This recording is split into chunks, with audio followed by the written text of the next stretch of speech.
It's day 51. I wanted to talk about something that profoundly changed my life. And if you're not familiar with it, it may change your life too. I used to struggle really bad with depression. In 2012, it got really bad, and it was shortly thereafter, I can't remember exactly what year, but sometime around then, when The Power of Now came out by Eckhart Tolle. Before I even read the book, I heard him talk about his journey on Oprah, of all places. I love Oprah. And a little side note, I used to not understand her brilliance and power. I used to think she was just, one of those daytime talk show hosts like Geraldo Rivera and Sally Jesse Raphael, and I'm kind of dating myself here.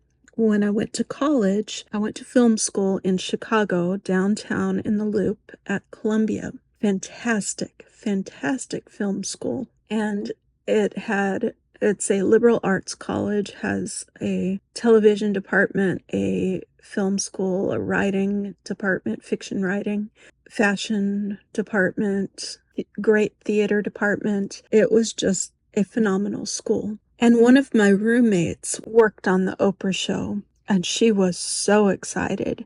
And frankly, if I had to do it again, knowing what I know now about Oprah, I would go back and I would have tried to work on that show too, because she was a brilliant woman and I could have learned so much from her. But I'm glad for that woman. I don't even remember her name. She was a roommate for a short time because I ended up switching rooms and moving to another floor. I was placed in a room with smokers and I didn't smoke. So anyways, back to Eckhart Tolle. He told his story on, I don't remember if it was the Oprah show or if it was something she did afterwards, after she stopped her show. But I listened to his story about his dark night of the soul and how depressed he was, and how he was going to unalive himself. And he says that he remembers saying to himself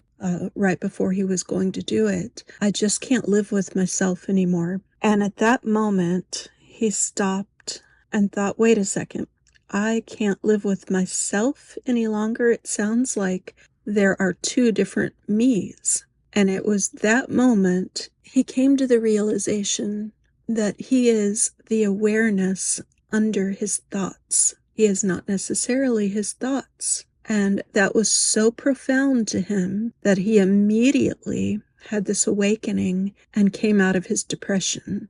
And for me, living with depression primarily due to circumstances. I won't say completely. Some may have been PMS and dietary, not getting the correct diet and just being an angsty, artsy teenager before. But a lot of it was circumstantial, a bad marriage and rough upbringing at points, and growing up extremely religious. I certainly over-identified with my thoughts. I did not understand that my thoughts were not me. And hearing that was so incredibly liberating and freeing. We all have what are called intrusive thoughts, or at least most people that I know of do, where you have a random thought out of nowhere. You don't know where it's coming from. Some people think that because you have that thought, maybe there's something wrong with you. A lot of people don't know how, and I certainly didn't know how to control our thoughts and control our mind. And so realizing I had consciousness that was watching myself think, watching myself do things. It's a stillness under everything. Immediately transformed me as well. I certainly did not go through the kind of spiritual transformation that Eckhart Tolle did. From my understanding, he spent months bumming around in a park. He just felt complete bliss at this realization. But mine certainly brought me out of decades of depression. I went on to read The Power of Now and A New Earth, and he's just brilliant. It has a lot of mindfulness teachings, kind of bordering on Buddhist teachings, but definitely mindfulness practices and teachings. And coming from a Christian, very Christian religious background where your every thought is sinful and terrible, it was absolutely freeing to learn that you are not your thoughts. Now, on the other hand, even though you are not your thoughts create your reality. So it's this weird dichotomy of I'm not my thoughts. They come at me like emotions and feelings come at me. Just they come at you, but they don't mean that you are, if you have a horrific thought about somebody or a lustful thought, it doesn't mean you're a terrible person. One of my coworkers shared with me once that she'd be like, well, what if that crane fell? Like if there's a crane doing construction or whatever. What if that crane fell and fell on us right now?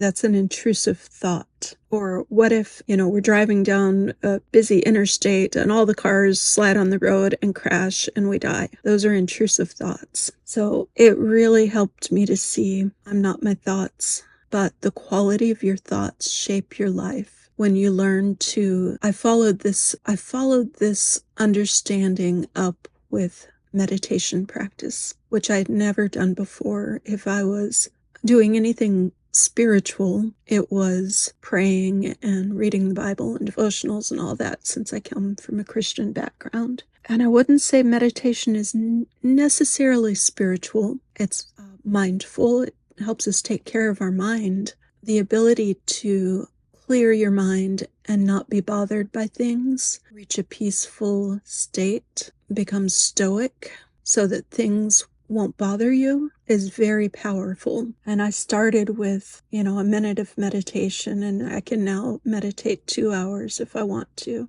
and feel wonderful when I do. I feel at peace. Yeah, so that's the thing I learned. If you can also learn that you are not your thoughts, you can control them, meaning you can't control what comes into your mind, but you can control whether you accept or reject it, whether you take it and follow it down a rabbit hole, whether you catastrophize a thought. All of that, as hard as it is, it's a practice. All of that is under your control. It's something that we get better at the more we practice. So if these terrible thoughts are coming into my head, I'm never going to be able to pay my bills. I do have a tendency to follow those and ruminate on them, catastrophize. And I really have to pull myself out of it and learn how to overcome the thoughts. That is within our power, completely within our power. Just like choosing good thoughts about ourselves is within our power. So every time you tell yourself something good, even if you don't believe it, eventually,